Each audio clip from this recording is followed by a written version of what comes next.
Mega live shoutout guys. So ngayon ay ang ating gagawin ay magtatanggal tayo or maglilinis tayo ng ating mga copyrights kung yun ang inyong mga pinoproblema. So madali lang yun. So ituturo natin kung paano. Eto na. So pindutin na natin yung ating Google Chrome. Boom! So yun guys, click mo na yung Google mo, tas type mo lang studio.youtube. Ayan. Then continue to studio. Ayan. Tas may kita mo yung letter C.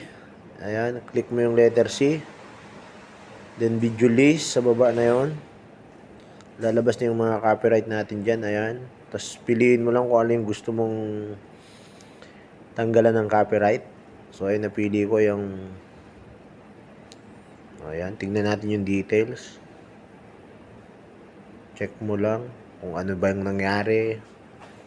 So pwede mong erase, pwedeng replace, pwedeng trim or edit. Wag mo lang i-dispute. Tapos continue lang kung gusto mo erase or mute all sounds. Then click mo lang yung save. Then click mo yung I acknowledge that these changes are permanent. So yun, click mo lang na ganon. Tapos maghihintay ka lang ng mga ilang minuto, ganon siguro. Ayan, see details.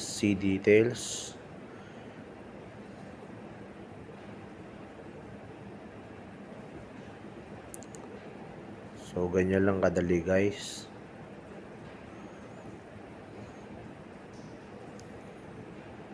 Ganun lang kadali. Basta hintayin mo lang siya at huwag ka munang aalis sa yung studio. So minadali ko na yan. Then pumunta na ako sa YouTube ko. Then hinanap ko na. Ayan, no copyright. Wala na siyang copyright. May kita nyo. Clear na siya. So ayan, wala na siyang copyright. So ganun lang kadali. Wala na.